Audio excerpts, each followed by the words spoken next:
everybody. It's Sunday, August 23rd. We've got a lot of great topics to talk to you about tonight, including near-death experiences.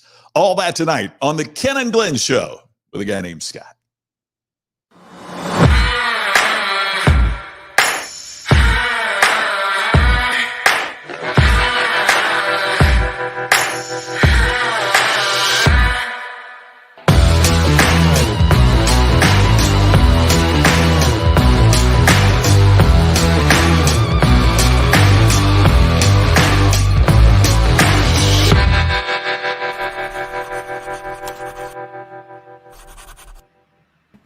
And it's time now to welcome the stars of the show and our host. Here is Ken and Glenn.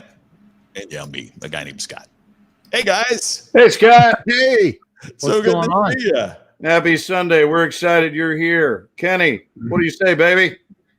I'm excited, man. I just got a text message I need to respond to from the gal that was going to be on the show with us.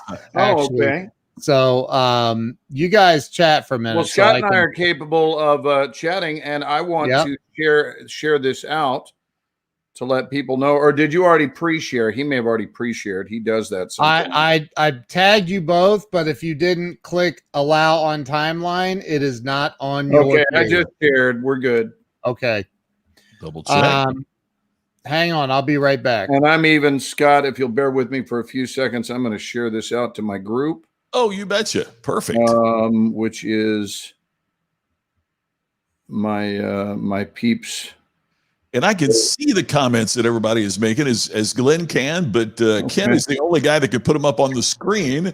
But he'll be back in always good to see you, Kimberly. Hey, we haven't got there he is. There you go. I'm here. Boss hey, man. Kellen, thank you for sharing. Everybody who shared, you all rock. Yeah. So we're trying to work some magic back. I am on this back end here. So sorry. Yes, I can say hi to your mom, Bobby. Hello, Bobby. I've met Bobby before. I've had a meal there at her table. So hi, dear. From all three of us, we are sending you shout outs. Absolutely. Hey, Bobby. That's awesome. So you played a little golf today, Ken? I did. I played golf. No kidding. How'd you hit him? I hit him terribly. You played military golf, right? What's that? Left, right. Yeah. Left, right. Yeah. No, I'm pulling everything to the left. I don't know military golf. I wish there was some that was right. Everything was left. Ken, I don't know if you knew this, but that widescreen lens that you have on your phone was including a perspective that I don't even think you were aware of. But I watched him tee off, and then I watched him somewhere in the middle of the fairway. And both instances, Scott, what he doesn't know is the view continued off toward the woods where the birds and the squirrels were going just like this. Right before Ken hit the shot. Thanks for stopping by, Glenn. Have you ever wondered? You got to at least get rid of me when you do that. I'm not going to do that. Have we ever watched what, Scott? No, I just want I was playing on a golf course I don't know, a while back, and it had a pond, a lake there, and there were ducks all over the lake, and I hit it in the water, and the guys playing with went, do you ever wonder if they go, people? Right. Yes, exactly. If ducks say people. I got to tell you, it would throw me to be on an actual golf course because I only respond to a golf course that include a pirate's leg or a windmill. Those are the only ones I've ever been on. I'm not joking. You've never played golf? Okay, I'll repeat that, Ken. You've never played the only golf course? It's the only golfing I've ever done is miniature golf. I got to take you golfing. We got to have the Ken and Glenn with a guy named Scott wide open. Yes, the open. We'll call it wide open. Because with us, the course would better be wide open. Leanne is saying good morning. Is it morning where Leanne watches us? Is she in Australia? It is Monday morning in Australia for Leanne, about a little bit after 10 a.m. there. Well, and she's awesome. She's amazing. The time difference doesn't stop her from being a devoted follower. So did Caroline offer any change to her schedule? Otherwise, I'm going to tell our audience a little bit about. Maybe I don't know. Okay, well, if she's watching, hold on a minute. Oh no, did we get a magical guest? Oh my gosh! Hello. So Caroline, I don't know if you heard, but I texted you back immediately, and apparently I sent the text to Ken because I responded to your text about an hour and a half ago, and he goes, "Yeah, dude, you sent that to me." Oh shit. I sent it to you, or so I thought. Then I laid down for a power nap because I have to look beautiful on Sunday evenings. And then I woke up and he goes, "Guess what you did?" So are you fleeing from the would-be hurricanes down there? Well, no. So I'm heading to Holden now. I will find out if I'm going to flee from Holden tomorrow. Right. When are the hurricanes scheduled to hit? From what I last heard, tomorrow morning. Maybe. Oh boy. But wow. I don't know. I guess we're going to find out if the words are true. The show must go on. This is true, but it's also 2020, so who knows what's going to happen? Yeah, exactly. So are you comfortable talking, or is this a high buy? You know what? Hang on. Let me do this. Yeah, that's what the DMV recommends, is that you they recommend that you be a talk show guest while driving. Yeah, DMV says landscape, not portrait. You know what I really exactly, Scott? They recommend landscape, not portrait. Look, I'm just. You know what the funniest part of this is that we've got her doing this, and the subject is near-death experiences. There's some irony going on there. Yeah, I like it. No, I'm good. I'm not gonna look at y'all very often. Well, you don't need to make eye contact. Here's a thought. Perfect. Why don't you watch the road and tell us your amazing story, which I would have described had you been backstage. So I'm going to say this much. Here's your introduction. So I had the pleasure of working with Caroline over the last 2 weeks, and here is the first moment I noticed her. Was day one when I arrived on set, and we were having a food break. And because all good shoots begin with some sort of food break. And I watched her taking immaculate care of herself. She was not eating the food that we were all eating. And I looked and I saw avocado and I saw leafy greens. And I thought, there's a story being told here. And I said, well, don't you take immaculate care of yourself? Mm-hmm. First words out of my mouth, I said, you're taking really good care of yourself. And she said, yeah. And then I went on and worked. And then I noticed within a day that there was a tradition that had been started, not by me. It sounds more like something I would have inaugurated, but it was started by Caroline, that she got everyone on set, cast and crew alike, to list 3 wonderful things about their day. And since we were pretty much living together all day, the strong likelihood is that it would be something that had occurred on set, but that was not a requirement.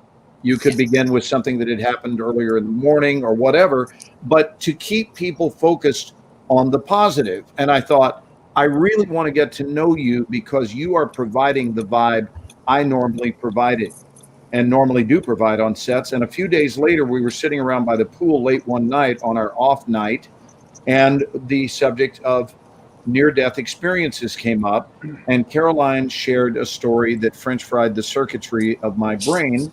And I said, would you please come be on our show? And so I want everyone to put your hands together, please, and welcome Caroline Russell to the Ken and Glenn Show. Thank you. I'm happy to be Caroline, here. if you want, you could try. That actually didn't look terrible behind the steering wheel. If you can set it in landscape mode and let's see the way you had it, like wherever it's comfortable. So you don't have to hold it. Well, it'll fall down. And if It'll you're fall more down on comfortable, my dash, so it's okay, okay. if you're more comfortable pulling over, please know that that's an option. But anyway, the ball is in your court, I'm my on a dear. Please bridge. tell them the story. Please tell them the story right. of what happened to you in Slidell, Louisiana, a few years And I'm gonna give you full screen too, so don't right. freak out. We're still No here. No worries. So it was about 3 years ago. I was working on a show called Louisiana Flip and Move. It was kind of a tough show for the art department. We had a lot of ups and downs, and we wrapped the show and we decided to go skydiving as a celebration. And as soon as I signed up, just a rock formed in my stomach. I knew something was up. And that morning we drive over this very bridge that I'm driving over, and we go down this road. We enter this hangar, and I start signing papers and I start putting on the suits. And I remember seeing this man and having like a dual feeling. It was very comforting, but also like, oh shit moments. And there was about 10 of us going. My friend Dex and I were the first 2 of the 10 of us to jump. And we're on our way up in this plane. And I think Ben, my instructor, I think he could tell I was nervous, as much like anybody would be. He starts describing to me his life, how many jumps he's had, how he swam with sharks, just a very full, adventurous life. And it kind of made me feel better, a little bit. My friend Dex, he jumped first, and then it was my turn, and I'm like hanging on the edge of this plane, and it's beautiful. It's absolutely beautiful. And the next thing you know, we jump and we're flipping, and it was the most amazing experience. Just the winds hitting you. I remember I couldn't stop saying, wow, like what is going on? You think, I don't remember the time frame, but as like they train you to open up your arms into a T and to kick your ankles back to your butt. And I did that, but he never told me to do that. So I figured, well, maybe I should ball back up. He didn't say anything. So I balled back up. And then now I'm like, we're getting pretty close here. What's going on? So I opened up again. He still never said anything. And then the next thing you know, I remember looking over at Dex and seeing that his chute was open and way over there. And if I'm looking at the ground, I'm thinking, where the hell are we going to land? Because it was running out. We were running out of land, and there was a woods area that just began, and there was a beginning of a neighborhood with some power lines. And I remember just thinking, like, what the heck? Where are we going to land? And so I look up, and I see that my instructor is completely, his eyes are closed, and he's just hanging there. At this point, we're swinging like a pendulum, side to side. That's because our backup chute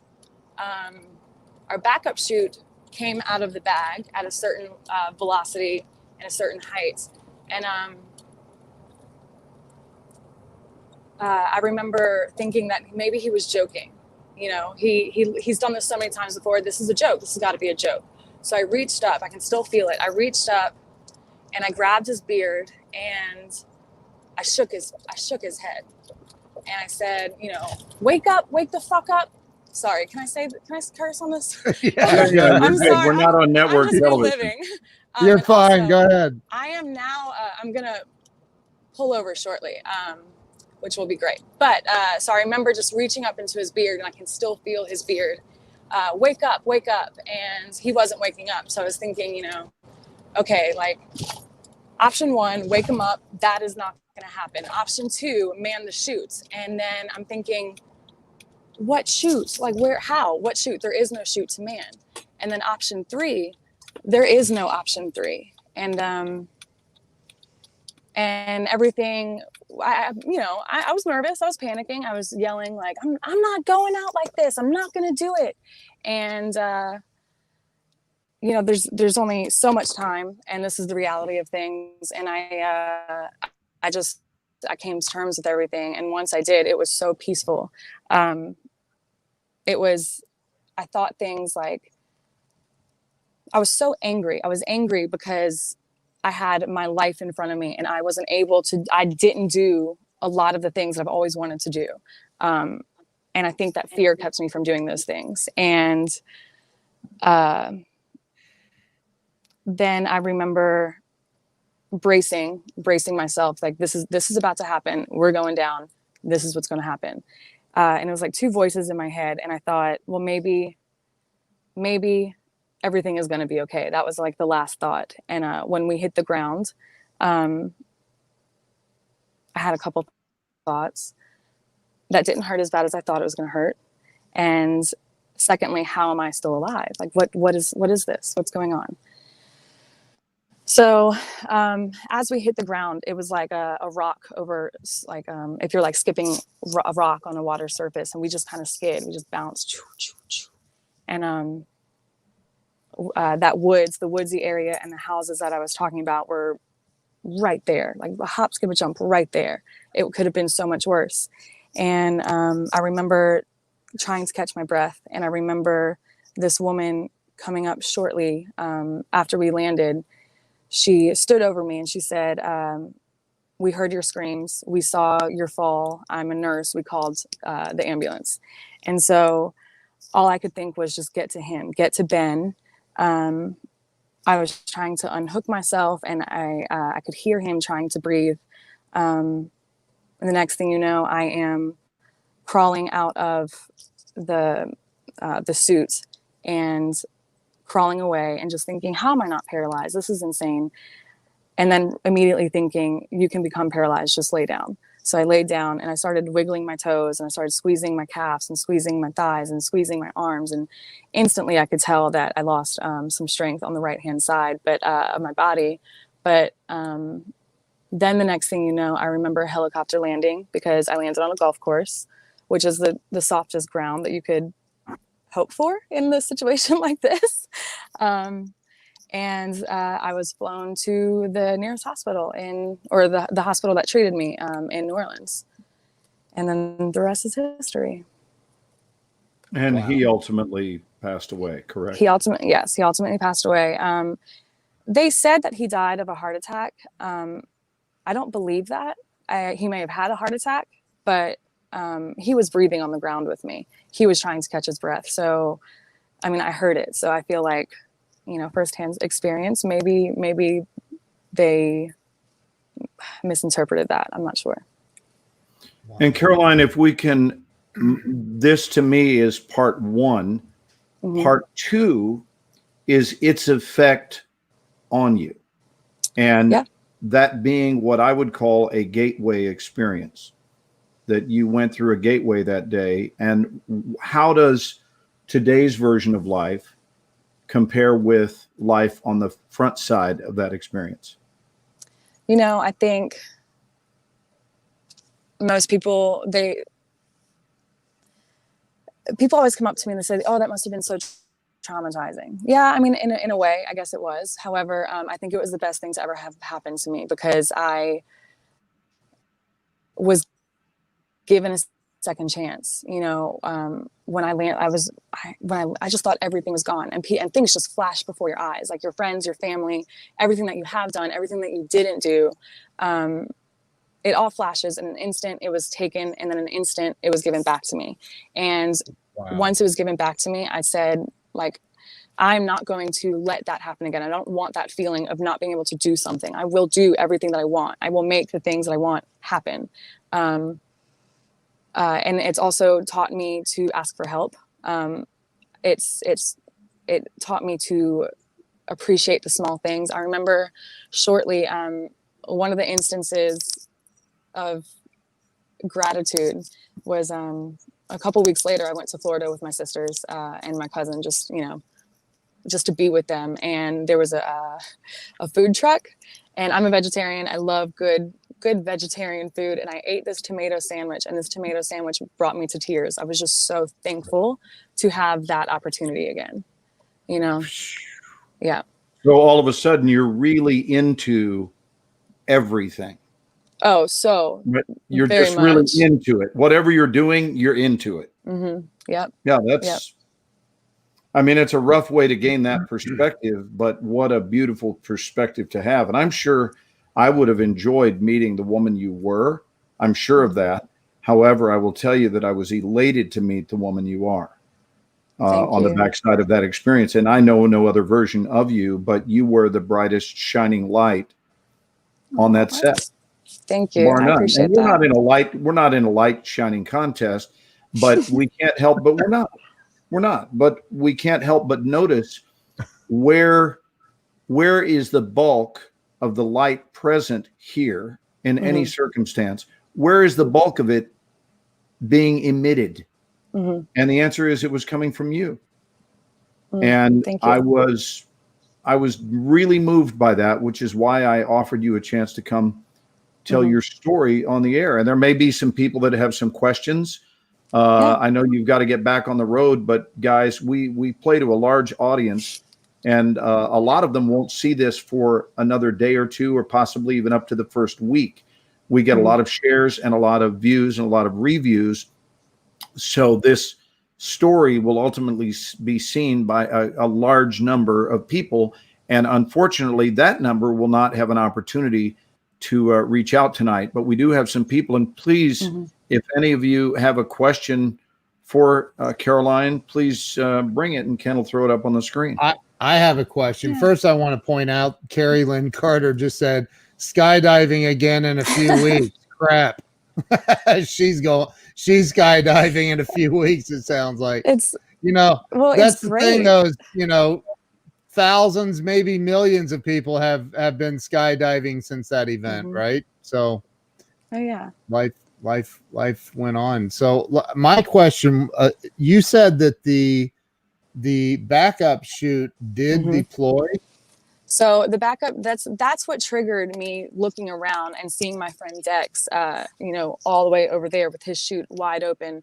The backup chute did deploy.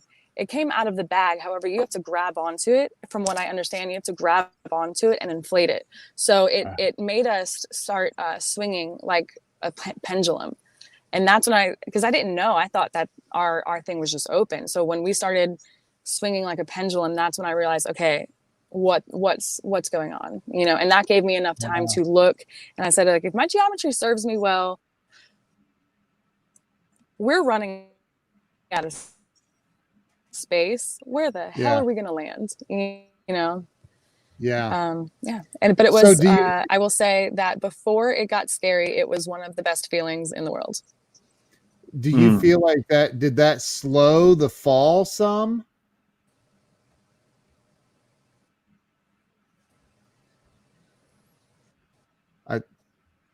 I mean, it had to a little bit. Yeah. Wow. I don't know. So was it opened in the form of a canopy at all, or was it just kind of a streamer that was flapping in the air? No, it was just, wow. Yeah, it was just flapping. Yeah. Right. So nothing that's going to make a big difference at all. Wow. Right. No, I mean, from how I understand it. Yeah. Yeah. Wow. Read what Doug says. After flying over 2 million miles on Delta, I have no desire to jump out of an airplane. Right. No. Right. Wow. Anybody have a question? Throw it up on the screen. Everybody's really blown away by the comments are crazy. Scott, do you have anything you want to ask Caroline? Yeah, I was going to ask, do you have any desire to skydive again, just to, I don't know what? I get this question. It doesn't sound like you were crazy. I get this question a lot. Yeah, I bet. Well, I've never ever had the desire to go, but because I was put in a situation where it was presented, I was like, I might as well. I don't say no to experiences, really. And so I'm just like, yeah, like let's do this. I get this question a lot. I would say that how about this? I wouldn't say no, but I'm not going to seek it out I don't have any desire to seek it out now, but maybe in a year or two. I don't know. Wow. I don't know. Also, I was very much afraid of heights beforehand, and now I am not. Yeah. Oh, you're not? What? Not anymore. You're not afraid of heights now? I went into it with a fear of heights. I thought I was like, man, this is going to be great. I'm going to get over my fear of heights. Well, I did. I sure did. You know? You're like, I fell from 10,000 feet and here I am. A ladder's not going to do anything. How it's true. What were you at? 11,000? It's true. 11,000. Caroline, is that what you said? 11,000 feet? Jeez. Yep, 11,000. Yep. Is there any question you haven't been asked that strikes you? Gee, it's kind of funny. Nobody's ever asked me about. Or have you been asked pretty much everything that you can imagine about that?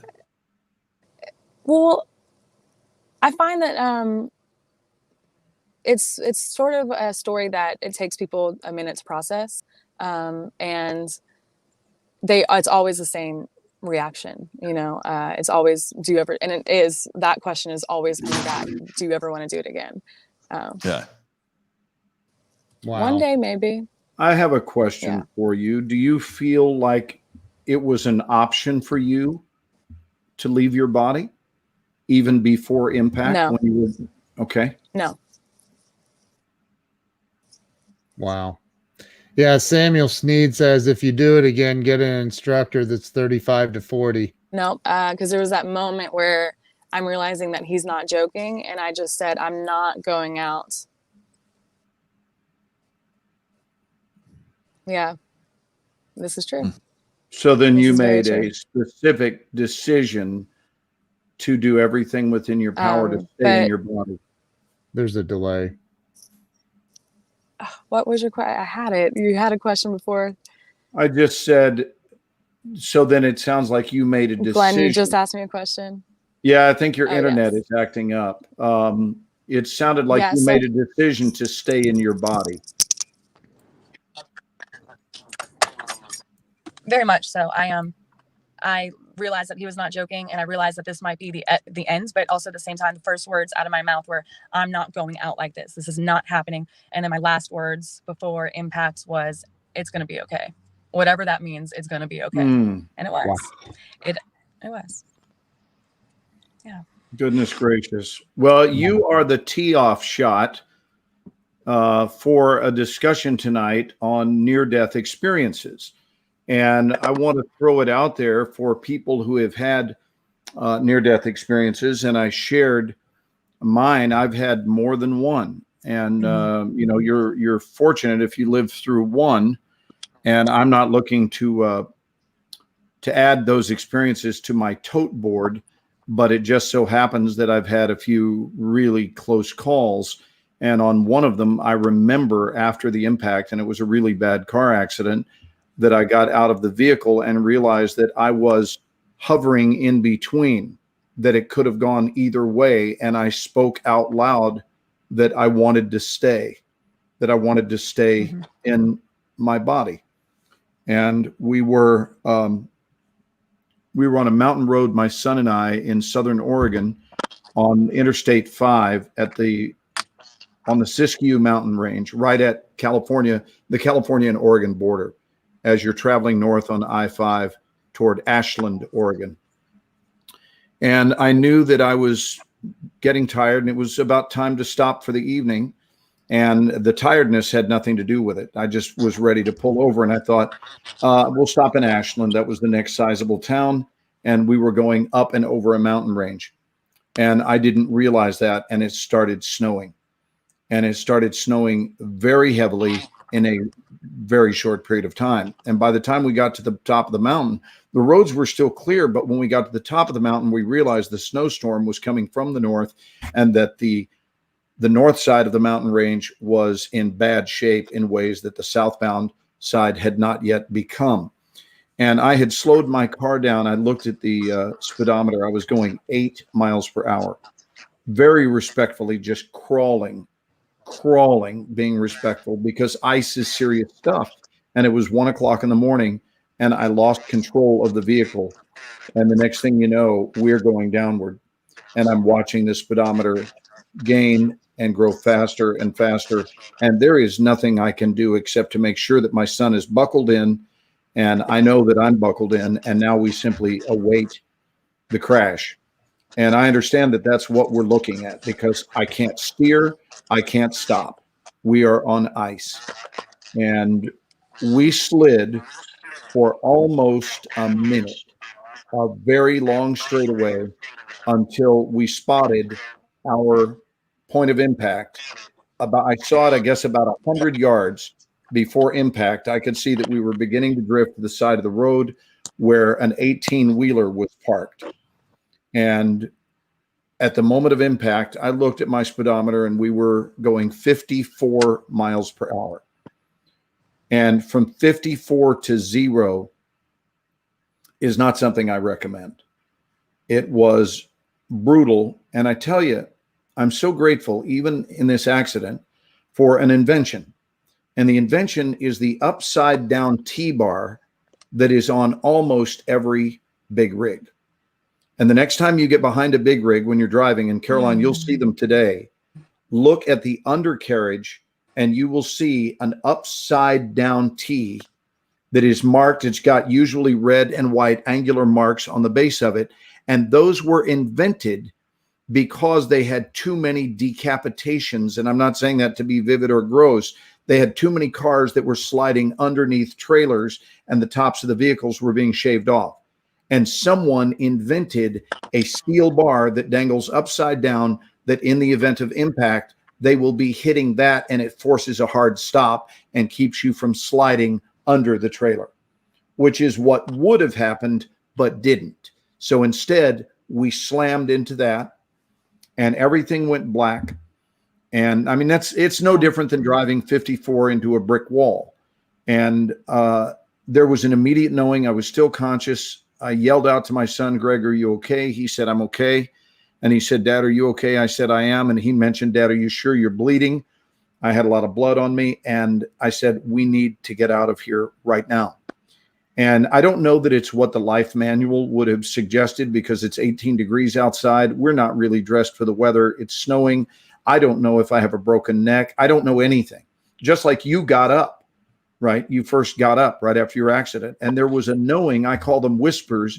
But here was the knowing. This is not over yet. We had survived it, but in my view, we had survived part one. I was 100% sure that we were still in it. And we got out of the car. We went to hug each other. Now, my son and I are people that hug all the time anyway, but there was certainly a memorable hug, a most memorable hug of survival, of mutual survival, that we're both okay. And we did a quick toe and finger check, and neither one of us were paralyzed. And I'm bleeding pretty badly, but we're alive. And I said, we've got to get away from this right now, because it was gravity, not pilot error, but gravity that had produced that point of impact. I know enough about physics to realize there's a mighty good chance that the next person coming over the hill might experience a similar fate. Well, that next person was in an 18-wheeler. And the exact same thing happened to them. There were no cars in between, because, as I said, it was bad weather and it was 1 o'clock in the morning. So there were no other people out on the road. And he experienced the exact same fate. And here he comes, and we are running to get away. And when all was said and done, my Nissan was between two 18-wheelers. Wow. And we got out of that. So we got a chance to double dodge death within about 45 seconds from first impact to second impact. And in that window, we got out. So we survived the first one, and then we were out of it to not experience the second one. And things like that do confirm beyond a shadow of a doubt. For me, at least, they do. And I will preach this as long as I live, to follow at the top of your list of things you follow, to follow your internal wisdom, to follow its guide and its leadership, and to not base it on popular opinion, to show blatant disregard for what the masses are doing and listen to its infinite wisdom. Perry, who just chimed in, by the way, I would like to bring Perry into this discussion because we have a bonus, guys, and nobody knows this, but my friend Perry went down in a helicopter crash. Oh, jeez. And if Perry is up for it, then Perry, reach out to Ken, and he can tell you how to come be here. But this is what we're talking about.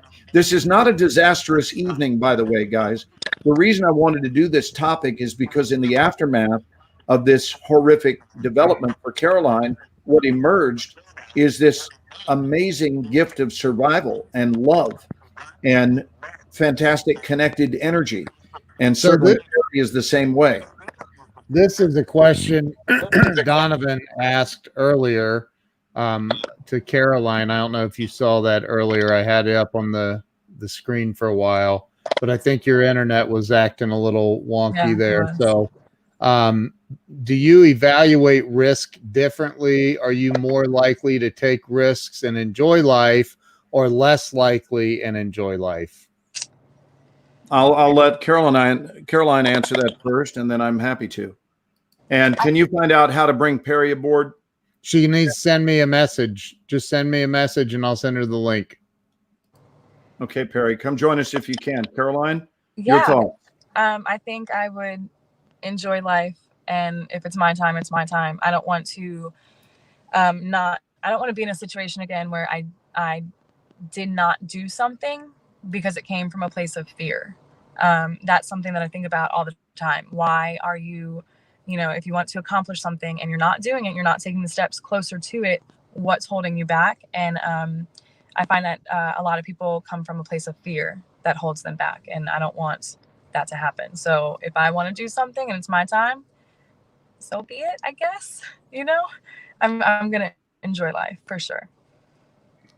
My answer Love is it. from the exact same page. It hasn't changed anything about that because I realized that, you know what? Life itself is a risky behavior. Just life. It doesn't matter where you are. It doesn't matter what you're doing. And you could decide, well, okay, then I just won't leave my house. And Right. we've certainly seen that with coronavirus and so forth. But you can be sitting at your house and all of a sudden a small plane can come dive bombing into your house, which happened on my mom's street and killed 2 people that were just chilling at the house that day. Wow. Right. So we never know. But I do not invite unnecessary risks. I have not become Evel Knievel as a result, and I still drive with my seatbelt on, and I still don't drink gasoline as a beverage option. These are still things. I was not a gasoline drinker before my near-death experience, and I'm not one now. That's true. That's funny. So let's see. Susan says, did it give you a specific renewed purpose or goal?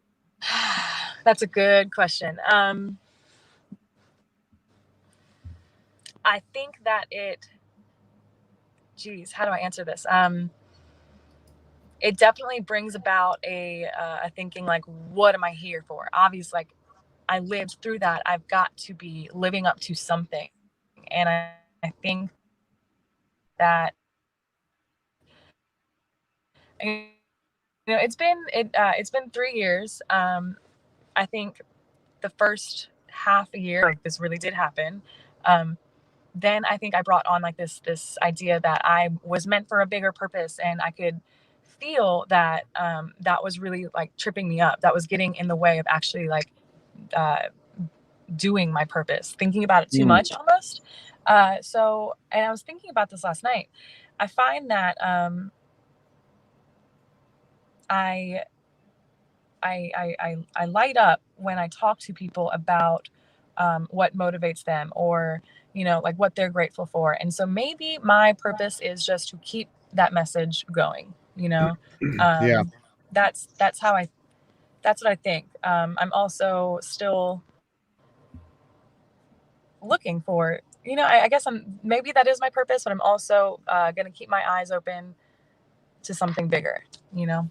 So as an outsider who didn't know you on the front side, here's what I want to tell you your backside looks like.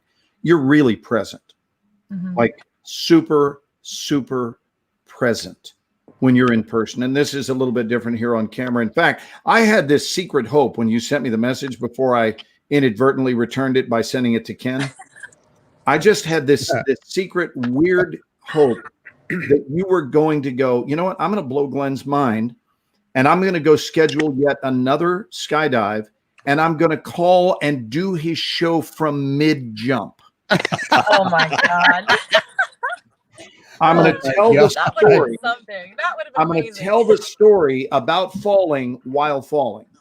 Right. So what is Robert's comment there? Robert has a big one there. It's a long comment. And it's so long that it cuts off. So we'll have to go back and read that one later. Okay. Sorry, Robert. Robert writes books on his comments. I love Robert, but he goes deep. And so the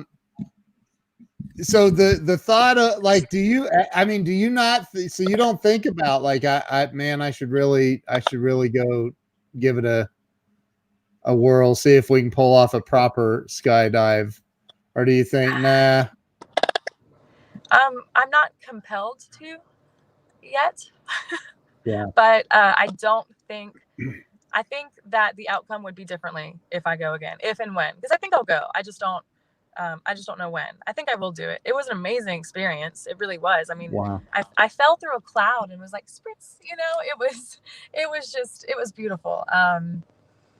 Also, I am so grateful for I'm so grateful for it because it changed the way I see things.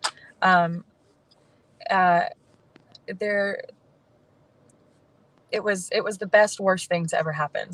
So I'm sure that I will go again, and I'm sure that it will not end up the same way.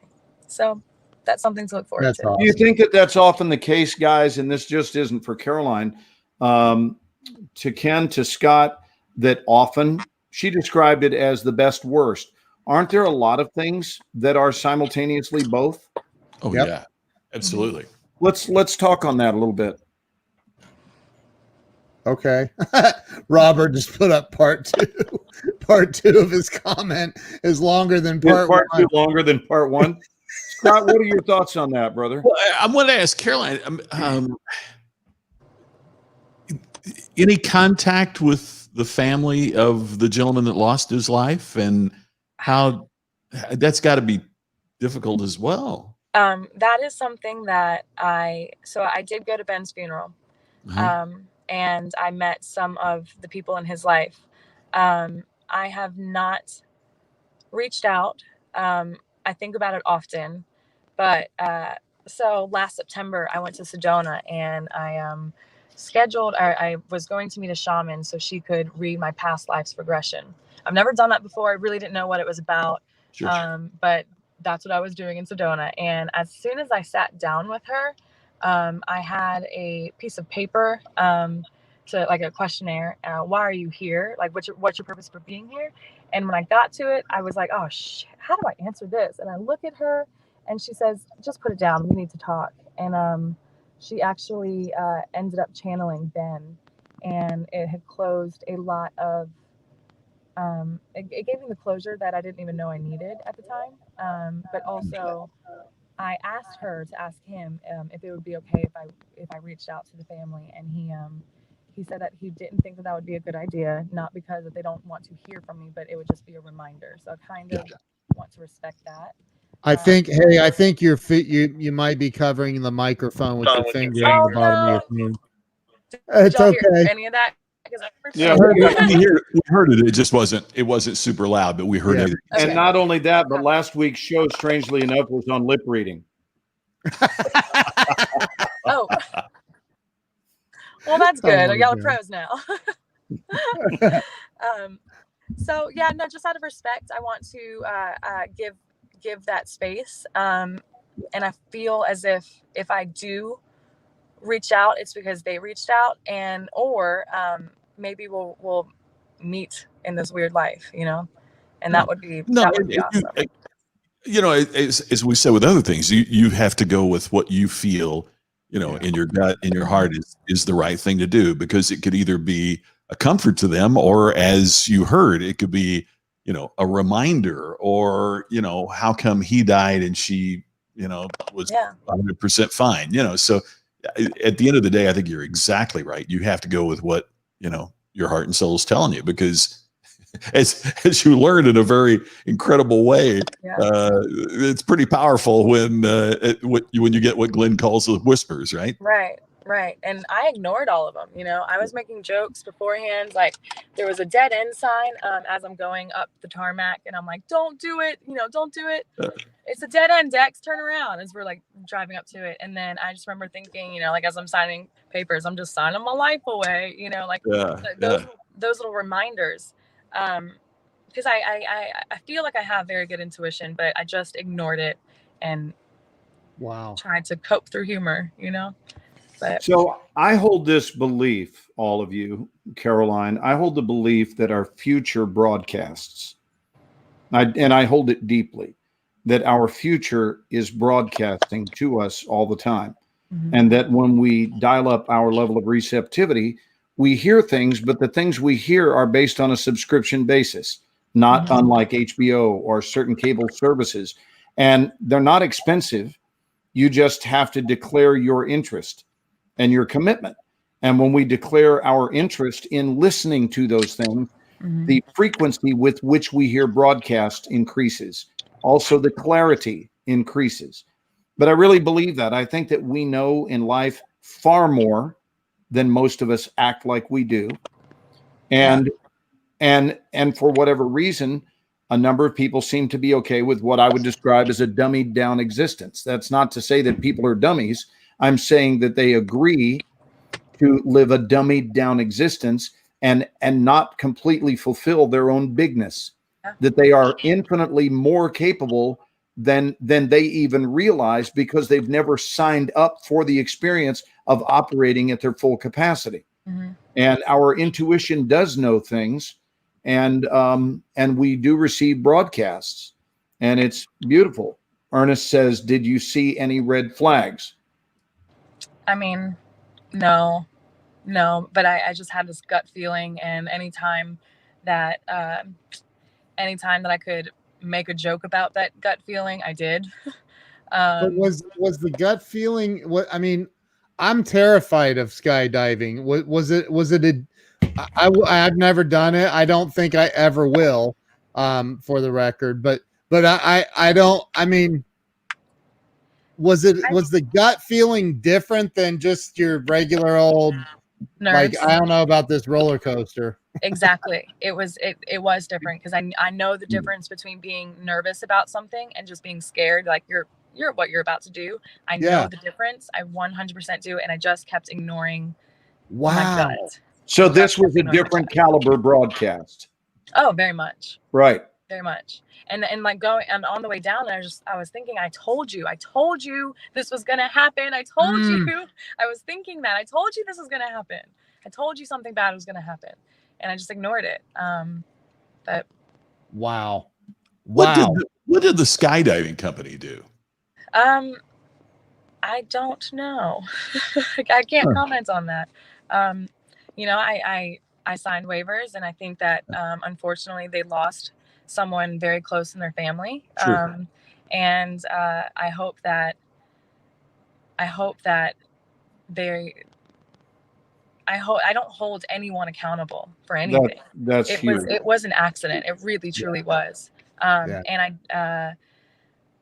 I hope that, that they know that. I also would like to say that had I jumped with anyone else in the world and that had happened, I don't think I would be here. I know I'm here because of that man, and I hope that the way that I'm carrying on makes him proud, Sure it does. I'm sure. Wow. Yeah, and so in so many ways, you're carrying Ben's torch. Very much. Very much. I mean, not in lieu of your own, but in addition to your own, because two of you went out the plane door that day and one of you lived.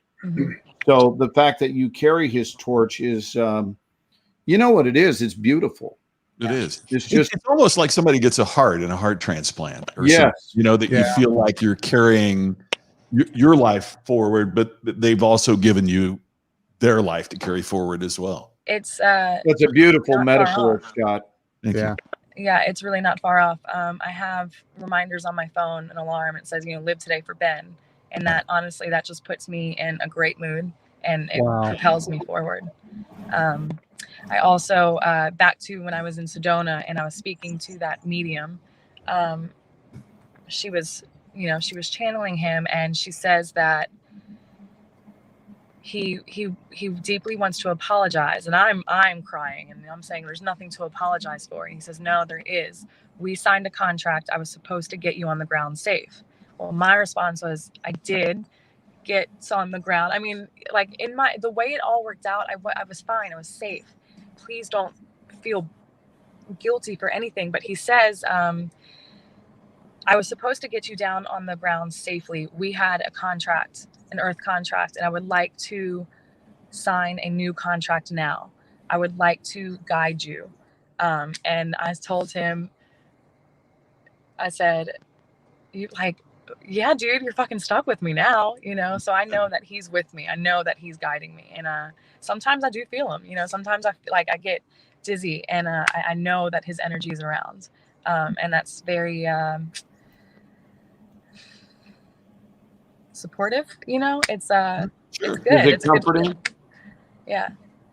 And you also get to film your very own version of the Blair Witch Project right now. Yes, look, another one on my bucket list. And hey, Ken, can you illuminate Susan's comment and let Caroline see that again? I put it up there. Yep. Did you see that, Caroline? Oh, that's so sweet. Thank you. So tell us about making movies in Louisiana. Tell us what your experience was like on this movie that we just finished together. There was a lot of good things that came from that movie, a lot of connections that were made. And I think that maybe you and I had some power together, when our powers combined. But I'm telling you, this crew really stepped up. It's been a lot of fun. It feels like we've known each other for a very, very, very long time. It's been a blast. And it's also been a reconnection to one of my passions. It's been a reconnection to creativity. It's been a reconnection to people, considering, quarantine and COVID. It's been really lovely, and I am so grateful for the past few weeks and the weeks to come. And tell us I know what you did, but tell our audience what your function was on the show. And I think people are even curious about how we were able to make a movie during the COVID chapter and what protocols were followed in order to keep things as safe as they could be. Oh, okay. So it's, we filmed, the title of the film is Viridian. I was the props assistant for it. So, just handing over some guns and whatnot. But as far as the COVID, we have had to have tests weekly. We get our temperatures taken weekly, masks on all the time. This is why this is here. It's been strange, but it's also just it's been a nice way to know you can still rise to the occasion. I would have never thought that I would be making a film in this time right now, but we're doing it. And I feel like all of us are doing our part to keep us safe. And, like we said earlier, the show must go on, right? Mm-hmm. I love it. And are they filming tonight and you're on your way back? Correct. So are you working tonight, or you're just going to get in and get settled? No. So I had this weekend blocked off for a retreat, and that's what I've been doing. So I was driving back into it. I think they started rolling around maybe 3:30 today. So I'll get back into the swing of things tomorrow. And you're coming aboard tomorrow. Mm-hmm. Cool. Yeah. Well, you're welcome to keep driving, and we're just going to keep doing the show. But I appreciate you stopping by and telling us your story. And you have such love and respect and admiration for your humanity. And I am the luckiest one of this whole bunch because I've had a chance to be in your energy front and center. and it's an honor and a blessing. Thank you so much. I appreciate being here with you guys. And before I go, I want to ask you guys, and you have to answer one favorite thing from today. One favorite moment. I played golf today, and there was this one shot that was just perfect, finally, out of all my bad shots. There you go. For me, I live in Vegas now, but I'm originally from Indiana, and as a kid, used to go to the Indy 500 every year, and they ran the race today. And even though the stands were empty and it didn't seem like that, it brought back so many extraordinary experiences over a number of years, and it was great to just have that to anchor those great memories. Mm-hmm. And mine was that I was served the most beautiful lunch by my mother. Oh. And I thought, how many people in their 60s even have a mother, much less one who says, let me make you some lunch. And she prepared this amazing salmon and salad, and she topped it off with a little peach pie, which I'm working on my girlishly slender physique. And so I wanted to pass, but it's from Mom. It's from Mom. Yeah. And you don't want to say, no, Mom, I'm working on, knocking off a couple of extra pounds. What you go is, thank you, that would be lovely.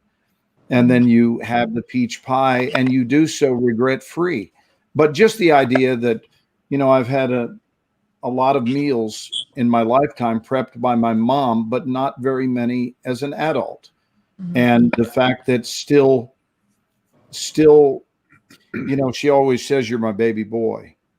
And, unfortunately, my one and only full blood brother, Brian, passed away a year ago, and I'm now her sole blood son left. She's just always said, you're my baby boy. And it occurs to me that no matter how old we become, we're still our parents' kid, and we always will be. And so I understand that dynamic is in play, and it always will be, where it's mama making something for her baby boy. And I relate to it because that's how I feel about our children. It's how I feel about our 8 cats. And we go out in the morning. We have 3 ferals and 5 that live here in the house. And we go out and we call it Coffee with Ched. And Coffee with Ched means coffee with cheddar cheese. And cheddar cheese is one of the 3 outdoor ferals. And they all come rushing to the door early in the morning for breakfast. And that is special time. And this morning I got to have coffee with Ched and lunch with Mama. And it was just really, really beautiful. That's sweet. It's awesome. Wow. Thank you guys for Hey, having me. by the way, guys, it's 58 after the hour, which is the time that every week we play our game. Ooh, that's just wrong. It never fails, Scott. We never fail. It's just exact same time every week. Unless it's not. Unless it's not, then we do it some other time. But Caroline, we want you to play the game with us. We talk about one thing we've seen during the week that we just made us think, ooh, that's just wrong. In other words, that's not the way to do it. That's not the way we don't do that. Like watching a waiter who, I'm giving her an example, Scott, if I may. She's pre-COVID. In fact, about a week before COVID, we were in a restaurant and this waiter came up and the light just happened to be at such an angle that for whatever reason, he felt the need to offer us more water with the water pitcher right here. And we're watching the spray come out of his mouth directly into the pitcher that we are being offered. And I don't think it will surprise you, we passed, but that qualified 1 week as my, ooh, that's just wrong. And then in later weeks, he gave up the right to talk about drinking anything. Oh, God. I think she knows about that story. Oh, I do know that story. Yeah, That's a good story. He told that, Caroline. And so here he's talking about somebody who's accidentally throwing. Yeah. I mean, give me that. Give me, if I've got a choice between the two.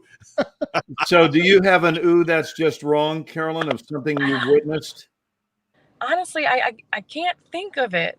See, that's not how my brain works. It's like more like a high what fives works for with you. Carolyn. I'm Yes. with you. high five.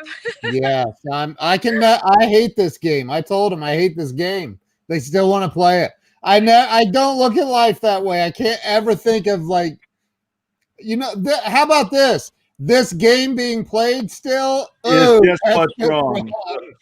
Yeah, Well, then maybe where the audience is witnessing the final outing of Ooh, That's Just Wrong. Mm-hmm. My brain is not wired to look for negativity. I can't.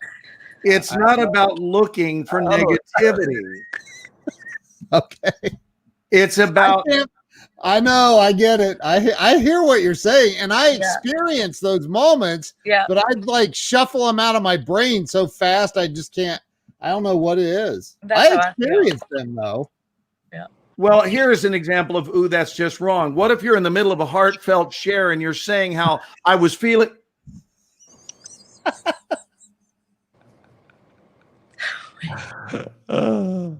Is he frozen? No, not at all. That's me pretending to be frozen. It's a running joke of ours.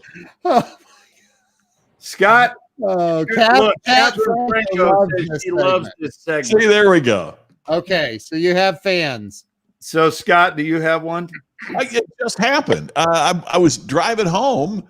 I ran to the grocery store for a minute, was driving home, and this Domino's guy is behind me. And I guess he didn't realize that on this road we were on, the right lane is the bike lane. There's not supposed to be any traffic there. So he tries to pass me on the right. I turn my turn signal on to take a right to take to the subdivision where we live. And he's blowing his horn like I'd made the mistake. And what gets me is, first of all, I don't care how fast your delivery has to be at Domino's. You don't have to drive in the bike lane to get it there that quick, right? But the second thing is, can we take a chill pill? I mean, much of what's happening on the roads would be so much better if people would just relax for just a little bit. I mean, even if it was my mistake. I mean, how many, Glenn, I know that you do this. Ken, you do too. How many times do you wave people ahead of you, that they can pull out in front of you, or you try to be nice and somebody behind you blows their horn, Right. That's just wrong. We just need to take a minute and relax. And I think that this game has gotten a bad rap, if I may say. And so maybe what it really is in need of is a change of name. Ken, I'm not joking about this. And maybe the name change it needs is, you've got to be kidding me. There we go. Maybe that's all it needs is, you've got to be kidding me. In other words, things we can't believe. So now you will get over this belief that anyone is in search of negativity, because we're not. But listen, not everybody on this planet is wide awake, and I'm going to prove it. I stopped in Holden, Louisiana before my trip home. I'm just getting underway. And I decide that despite my desire to drink my own urine, I am going to stop and risk getting yet another beverage. Okay. So I'm going to get a beverage. And if I'm lying, I'm dying. I order a non-sweet tea. Because, down here in the South, everybody goes, you want a sweet tea? You want a sweet tea? It's just an assumption that you want sweet tea. If I'm lying, I'm dying.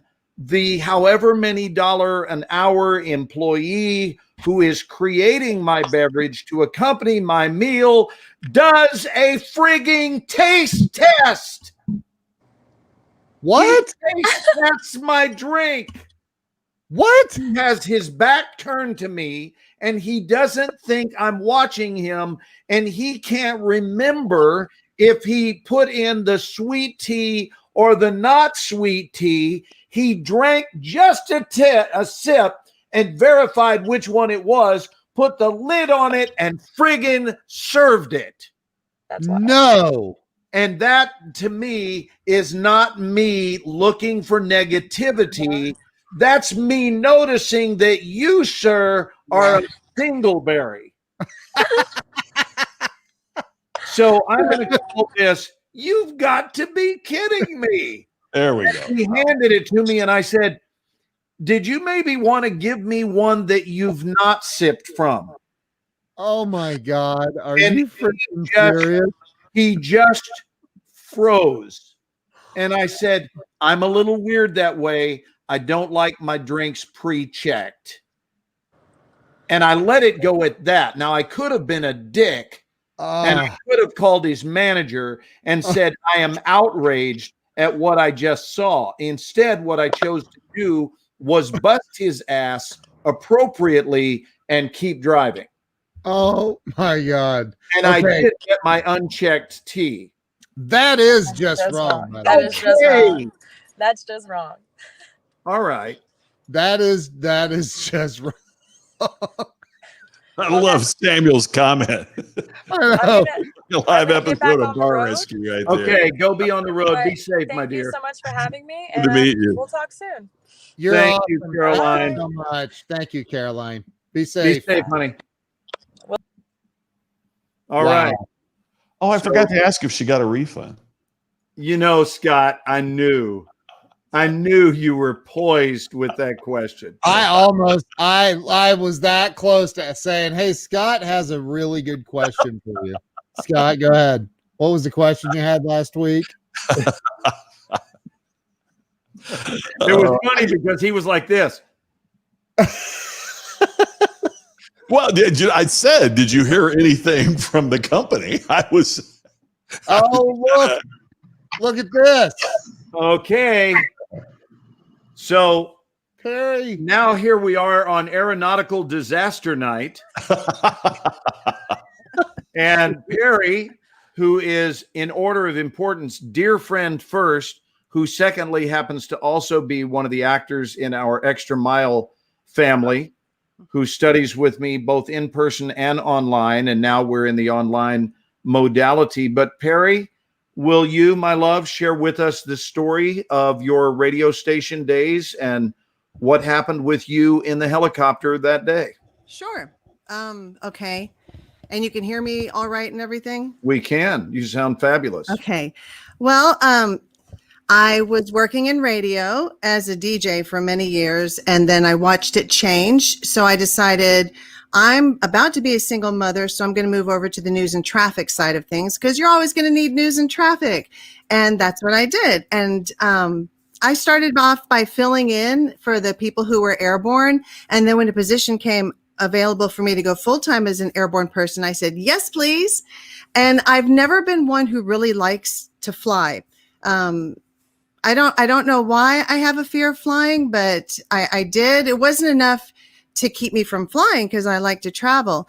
And all of us who were airborne had a sense that something was going to happen. And everybody kept saying, I'm not saying we manifested this, but I'm not saying we didn't manifest this, because we were all being like, it'll be your ship because it was big and it was yellow and had the station letters on it. And wouldn't that look good in the news? So I've been doing it for about 3 months. And what's really interesting is that we flew out of Love Field, and this was on a Thursday. And on Friday, they were going to have us start flying out of a different airport, which was further south of South Dallas. So we would all have to get up super extra early in the mornings. And this happened the day before we were supposed to change airports. And it was, we used to land at 8:00 to get fuel. And it was 7:58 in the morning. And I felt us turning towards the airport. And one of my shipmates and I were discussing what we were going to have for breakfast because they had bagels and fruit and stuff. And all of a sudden the helicopter just kind of shook and the alarms started going off. And I sat in the front and the pilot was here. So I could see what he was doing. And he looked at me and I looked at him, and then he started flipping some switches and I could hear him calling out a mayday to the tower people. Sorry, this happened in 2002, and it's still sometimes hard to talk about because it takes you back there. Yeah. And if it's too uncomfortable, honey, no, we're not looking to drag you through pain. I'm just so proud of the woman that I know. And like Caroline, I met you after this event had occurred in your life. Yes. And you're an extraordinary human being. And I know that this was part of the cultivation of who it is you are today. Yes. It makes me live life with no limitations and no regrets and no excuses. And I'll tell you what I think. And I'm weird and I embrace that. And I just am 100% happy with my life. But we were going down and I could feel that we were going down. And you're at what height now when these emergency warnings started up? About 800 feet. 800 feet. Okay. And I look below us and there's nothing but there's a school, a playground, trees, and houses. And I was like, okay. And unlike Caroline, my life didn't flash before my eyes. It stopped on my son. He was 6 years old at the time. And I was just like, I can't leave him. I can't. And the pilot, I could feel, he turned the ship and there was a residential street. And when I say it's a residential street, it's like a short residential street. And it's called Bobbitt in Dallas. And there were trees and parked cars and houses and power lines. And somehow he brought us down in the middle of that street. Wow. And we started sliding towards Midway and it's rush hour. And there are cars going like this. And I was like, I'm going to get hit by a car. That's what's going to happen. That's how I'm going to die. I survived the crash, but I'm getting hit by a car. When we slid into Midway, there were no cars. It was such a God thing. And my pilot was amazing. He flew in Vietnam and he was a really, really squared away guy. And as soon as I've seen too many action movies, because as soon as the helicopter stopped moving, I was like, I have to get out. It's going to blow up because that's what happens in the movies. But so I opened my door. It would have happened had Michael Bay been there that day. Exactly. Thanks, Michael Bay. But I opened my door and went to get out. And my pilot put his hand on my head and he pushed me down because our skids had gone like this. So we were a lot lower and the blades were still going. So I remember, I got out and then everybody else got out and it was so surreal. And all the people in the neighborhood on Bobbitt, they started coming out and bringing us water and, taking care of us until the police got there and the fire trucks got there. And they wanted to take me to the hospital. But when I was about 4 years old, my mom was the Girl Scout leader for my sister's troop, and they had an overnight. And she said, I want you to put Perry on the bus that comes to school at 7:00 in the morning, and they'll bring her out to us. My dad said, okay. Well, being German, we're always early. So my dad got there early. A bus came at 6:45. My dad sent me on to the wrong camp. And I ended up not here, but way over here, 3 hours away. I'm little. They finally got a hold of my mom, and my mom said the first thing I asked was, will I ever see you again? And so in my mind, if I went in the ambulance to the hospital, my dad couldn't find me.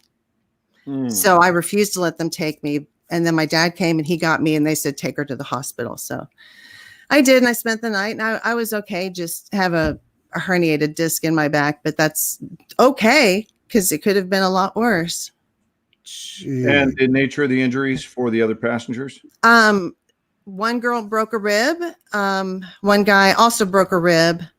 And our pilot says he was fine, but I don't know if he was or not. But he continued to fly. The rest of us wouldn't go back up. But everyone survived. We all did. Wow. Yeah. And my dad has a friend who works on helicopters, and he said, I've known 4 people who've been in helicopter crashes, and your daughter is the only to survive. Wow. Because, I mean, it shouldn't have worked. So many things were stacked against us that it shouldn't. We missed trees, we missed cars, we missed power lines and houses and then moving cars. It was amazing. Wow. What was your last report on the air before this happened? You weren't on the air when the helicopter suddenly. No, but one of the people was, and there is a recording of that. But he kept so calm, and you could hear in the report, you can hear the engines wind down. You can hear my one of my her name is Starling. She was also in the ship. You can hear her going, "Oh my God, oh my God, oh my God." Yeah. And he's just like on 635 westbound, and he's just totally calm. And then he goes, "And we are going down." And then you hear it hit, and you hear it hit again. And then they're like, "John?" Well, he seemed to have lost John. So. And this was Morning Drive? Mm-hmm. Is that Oh Ron my God. still on then? Was Ron Chapman at your station? No, he wasn't. We all know Ron Chapman from Yeah. KBIL days. But it was my KBIL ship. So yeah. I was just curious. I knew Susie Humphreys a little bit. Okay. Yeah, but Wow. How on earth do you know Ron Chapman and Susie Humphreys? Susie does a lot of speaking, and I was I was another speaker where Susie was speaking at an event, and talks about Ron, and he was there, and I crossed paths. Susie and I don't know we're well enough to be a friend, but we're well acquainted. I mean, right. And then Ron Carrie, Chapman. are you swigging wine? No, it's what it looks like. It's water. Hey, Like, every time I talk about this, I need to swig wine. And Scott, am I right that at 8:16 every week we play the game "What Prompted Your Alcoholism"? And Perry has just told us that it was prompted by her helicopter crash. Folks, drop a 1 if helicopter crashes were your excuse. Oh, wow. I'm curious if we have any other near brushes with death that are out there. And if so, a close call, drop a 1, because that's Ken's favorite phrase. I'm curious if we have some audience members who have had close calls. Yes. We may not get the details, but at least we can see if there are others out there. There was somebody on here earlier, and the comments don't go back far enough. I don't see it now, but there was somebody on here earlier that definitely has had a what did you ask to drop a 1 for? Just if anyone has had a close call in their lives. And, I said Carrie when obviously I know it's Perry. She's a bud. I said Carrie because you had just put up a note from Carrie. And I don't know if you saw it, Perry. He said, was Harrison Ford at the yoke? Well, Oh, that would have been nice. I would have been panicked. He died in a car wreck and left my body.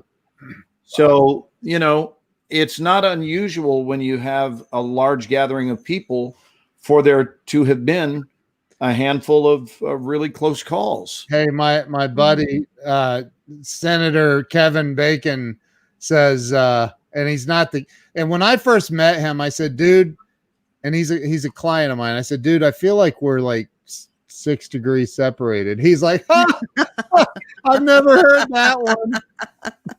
Oh, so he humored you? Yeah. So with him and I survived an earthquake together in his office. So, yeah. By the way, it's at 8:19 every week that we play Will Glenn Eat Mango Sherbet on the air or not? I had yes. And this week's answer is yes. No, I'm thinking something, but I ain't going. Here, Brian Kelm has had 2 near-death experiences. I have a friend that has been on. She's actually been on like Dr. What's the one doctor dude? Dr. Ruth Doolittle. Yeah. That's it. The Italian looking guy. Dr. Seuss. Yeah, Dr. Anyway, Seuss. Oh, he's got a show that is you can tell how much I watch television. But anyway, that's Dr. Oz, right? Dr. Oz. She was on his show. But she died of a heart attack and literally was dead for 90 minutes. And the entire time they were performing resuscitation, and she literally left her body, went to the other side, had conversations, was given unbelievable insights to what actually happens. And her name is Cherie Ame. She's been on my show, and I am telling you, it was mind-blowing to hear everything that she has. Yeah. And then Sherry that joins us quite often. She's had 2 near-death experiences. I know a lot of people that have had them. I've died on. Go ahead. I was just going to say I've died on stage several times, but that's. We get to do it here every week. And these guys have threatened murder a couple of times. You know, it's interesting how just a change of 1 or 2 words can tell the whole story. It just changes the whole trajectory of a story. Ken, you said, and the whole 90 minutes they were performing CPR. I was thinking how much different the impact would have been if you'd said, and the entire 90 minutes they were playing Monopoly. You know? It just changes the whole deal. And it seems irreverent to play Monopoly if someone is passing away, doesn't it? Oh my God. For the whole 90 minutes, they were performing show tunes. Talk about chance. Well, you know, she said that the doctor was literally, somebody was getting ready to call her death, or somebody said, we need to call it. It's been 90 minutes. Like, we need to call it. And the doctor said, no, I don't feel like it's time, and kept going and performing CPR. And she said that she was given the choice to go back or stay on the other side. She was given the choice. Did she say what made her come back? There's a lot of things she won't go into great detail on. But she did say that it was to come back and deliver the message that she delivers. And this woman is powerful. I mean, she is a powerful, just amazing. You see it when you see her, you just see it. Like it's, I don't know how else to say that, but like, she's amazing. Yeah. I read an article in the New York Times this week that talked about the top 10 reasons that people who are in that modality have been surveyed, and they've listed why it was they wanted to stay alive. Why did they want to go back when they could have chosen either side? Turns out the number one reason is to listen to the Ken and Glenn show with a guy named Scott. Because they were told from the beyond that this would be happening. That's right. And that's why we're here. We're givers. That's right. What does Carrie say? I have never feared death since my wreck, because I've been there, done that, and words can't describe the feeling, but it wasn't bad at all. Here's his follow-up. My dead grandfather came to me and told me to go back. Wasn't my time. Wow. And you know what? Cherie Ame talks about having had conversations with her family members. Like, yeah, it's crazy. My grandfather came to visit me in a dream the other night and told me not to ever go back to the window where the guy would beverage test my iced tea.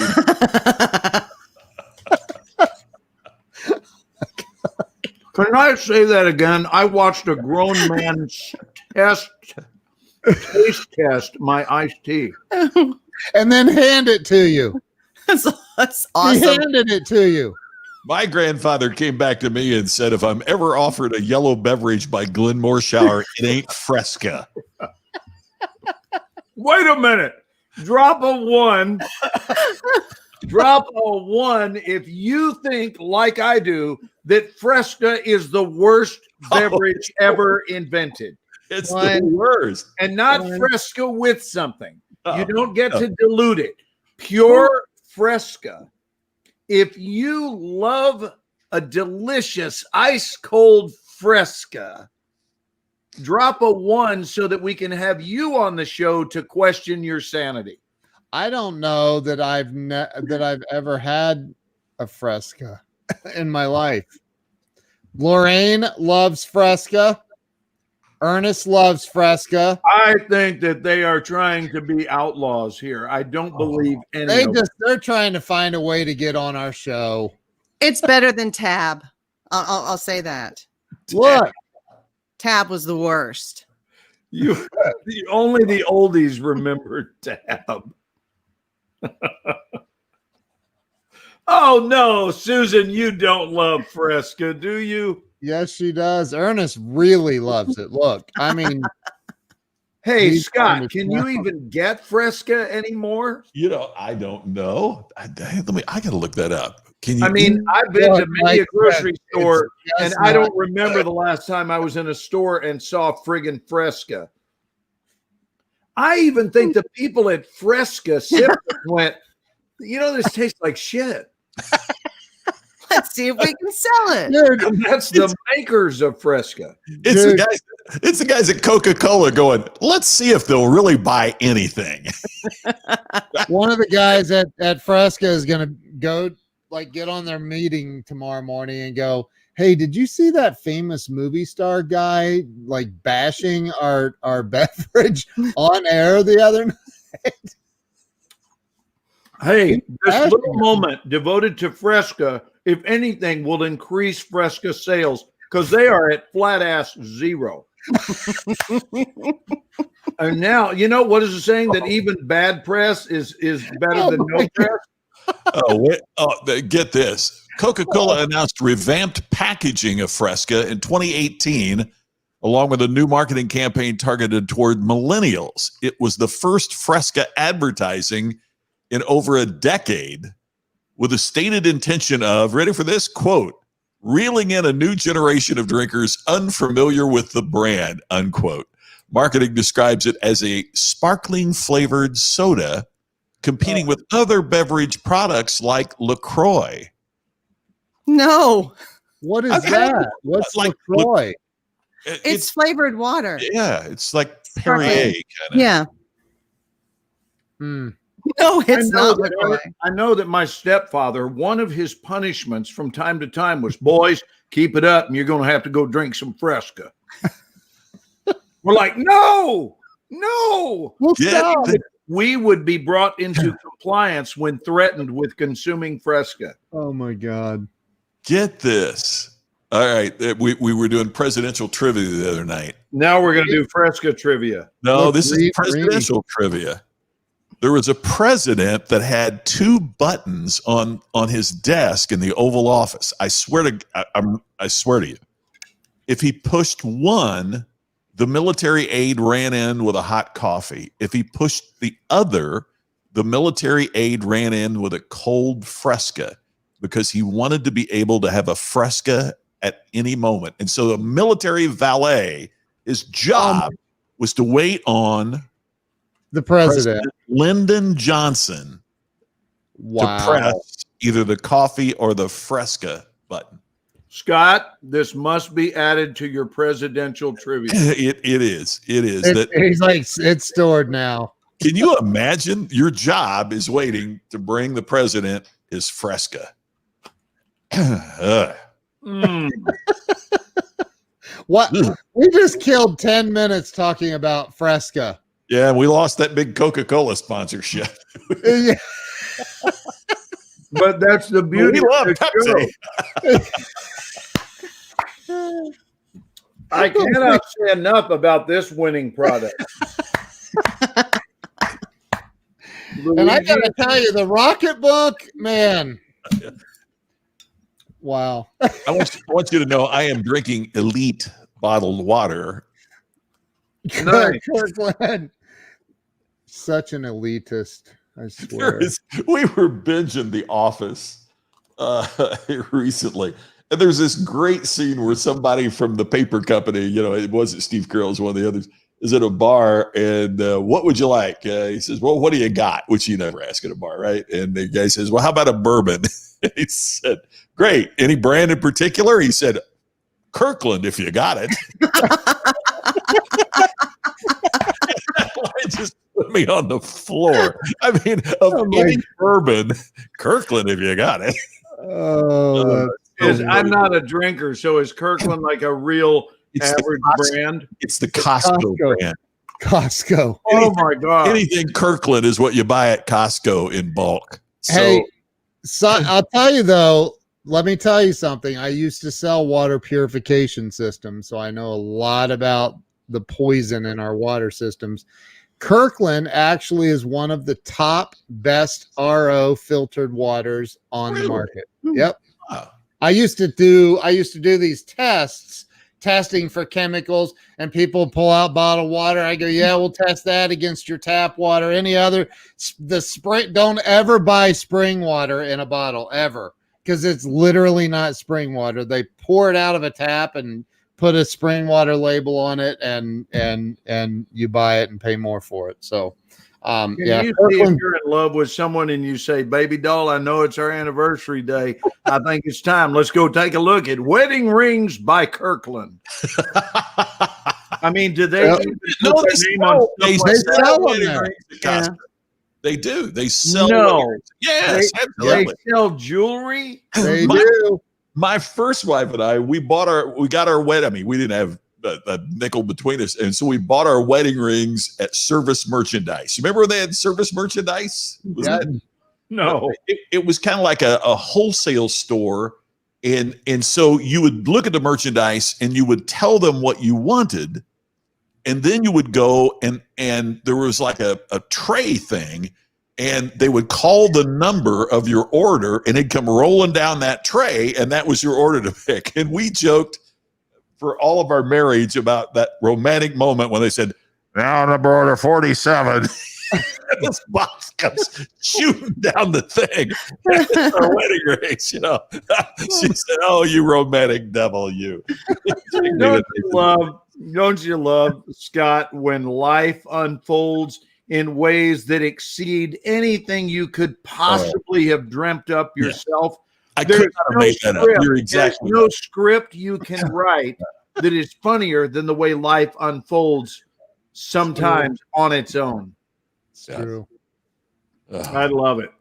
Perry, I'm so glad that you survived your helicopter crash. Thank you. Are Yes. you afraid of flying now? Yes, Are you? but I do.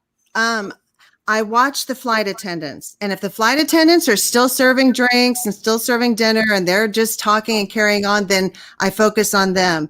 But when the pilot says, flight attendants, please take your seats, we're going to enter turbulence, then I just close my eyes and I just count or sing a song in my head or something until it passes. And it always passes because turbulence doesn't last a whole flight. I got to grab something over here to show you. Hang on just a second. Have you been on a helicopter since then? No, that I won't do.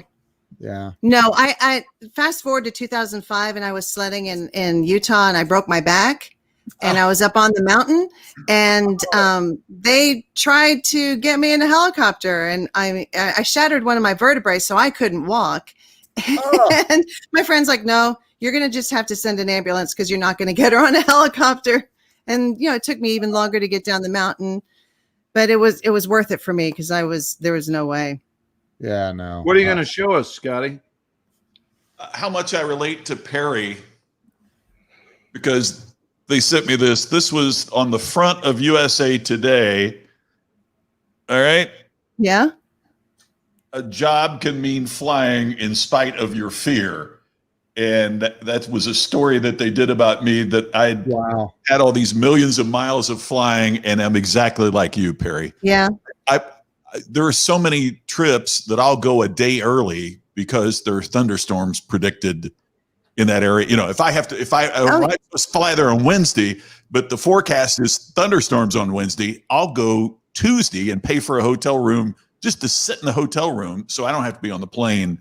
Yeah, I never go to Vegas in the summer because it's so hot. Well, and when the air rises, then it causes turbulence. So I don't go to Vegas in the summer. Perry, the scientific term for that, it's called desert thermals. Desert thermals. And you run into those when landing.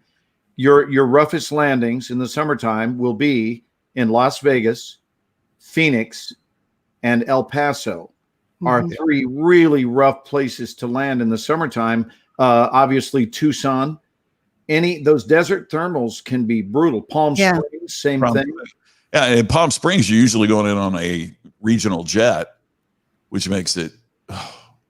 A regional jet is another way of the airline saying, we're going to have nature have its way with you today. Yeah. Because it tosses you all over the sky. Yeah. Oh, well, I know we're over time now, but that would be, boy, if you want to get me going, bad experiences on airplanes. I didn't have any near-death experiences where I had anything like that, but the third go around, because it was so windy that they couldn't land, but they still tried it 3 times. After one, if you don't make it, let's just go someplace else, and that was on a regional jet. One where you got struck by lightning, which a lot of times people think they've been struck by lightning on a plane, but they really haven't. The plane isn't grounded, so the lightning doesn't. But this was one where we got off the plane and there was like a little hole in the wing. Oh my gosh. We were so late landing. My wife called Delta and she said, I can't find anything about my husband's flight. It's supposed to be in Manau. And Delta, when they told her when she told what flight it was on, they hung up on her. Oh, which she was just like, oh my, it's the only time I've ever seen the flight crew go to the bar when we landed, because it was not that electrical system. Was it between flights? They were done for the day, but I mean, they were ready for it. It was because it knocked out the electrical system on the plane. Oh, jeez. So the first thing I heard was, and it was called the Swearingen Metro. These were older planes where there was one seat. There was one seat on the left and one seat on the right, and it went that way all the way back. And I was looking out the window, and I mean, it was like somebody popped a flash bulb right in my eyes. And when I turned, I thought, boy, that was really bright, because it looks like all the lights are out on the plane. Well, I'm in the front row, and I hear the pilot going, "Oh, where's the effing flashlight?" And the pilots are like, and then I see a flashlight come on, and they're doing this. Oh my God! He's doing that on so then the co-pilot walks back and he says, "Look, our electrical system's out, but everything's okay. They know we're up here. We can't radio them, but we will land." So we landed. Ladies and gentlemen, this is a pilot speaking. My name is David Johnston. Listen, here's the deal. On the way in about an hour ago, man, we went through some bad stuff. I'm talking about a whole new level of wrong. And but we've spent the last hour in a bar, and we're just feeling a whole lot more excited, and we're calm about what's fixing to happen. I've had some of those kinds of pilots on Southwest. Oh yeah. Oh, that is so Southwest funny. is the best when it comes to that. But anyway, yeah. So I had one flight attendant who said, "Welcome and welcome again to Sacramento," when we did the bounce on the runway. I think that's why, Perry, that's part of why I'm afraid to fly. Was I was in high school, and the very first flight I was ever on in my life did a go around, and we were coming into Louisville, which is 30 miles from where I grew up. So you could look out the window and I knew where we were, because I knew where the airport was, a little bit. So I know we're about to land. It's the first flight ever on my life. And all of a sudden, man, he put the colds to it and brought it back up, came around. And I know how he meant it now, but not then. And the pilot said, they gave us clearance a little bit too early. We were about to land on a small plane, but with no problem. We just land on a small plane. I'm freaking out. And I know that he meant the space. Now I know anyway, he meant the spacing wasn't adequate. And pilots say, I have a buddy that's a pilot for Southwest. He said, "What? No, it's not that big a deal." Well, I didn't know that at 16 years old. Yeah. Yeah. Well, there are things that pilots shouldn't say. And I told you guys this, and I wasn't kidding. There was a flight I was on from Honolulu to Los Angeles, And we're sitting in first class coming back from the CBS show, Hawaii Five-0. And we're coming over, and the pilot comes on and says, ladies and gentlemen, if you'll take a look out the left side of the aircraft, you'll see Catalina Island, which means we are approaching our landing area, descending, making our final descent. I've always not cared for the word final. Yeah. It's good enough for me if we're making our descent into Los Angeles, but he says making our final descent into Los Angeles International Airport. And if all goes well, that's what he said. If all goes well, we should be on the ground in about 15 minutes. I'm thinking, what? If all doesn't, we'll be on the ground in 5 minutes. I mean, what pilot says, and if all goes well? And I turned around, and the other people in that part of the plane were mouthing to each other.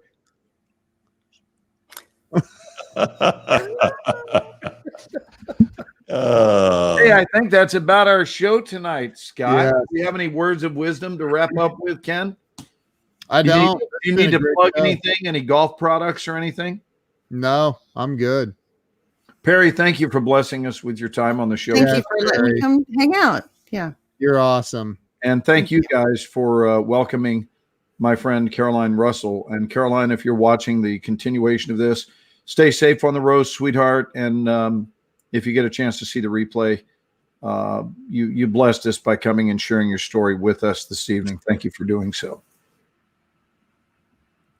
All right, everybody. Thank you so much for joining us. We will be back again next Sunday night right here, same time, same location for the next edition of the Ken and Glenn Show with Wait, Scott, I think Ken's trying to say something. Ken's got one more thing to add before we go. I was just going to tell Perry not to leave. Hang on a minute. Oh. Hey, give it another go. I want to hear two goodbyes. Give us a second goodbye, Scott. Yeah, take two. So join us once again next week for the next edition of the show where you never know what's going to happen. We can't say goodbye because we just love it too much. See you next Sunday on the Ken and Glenn Show with a guy named Scott. Bye, everybody. Bye-bye.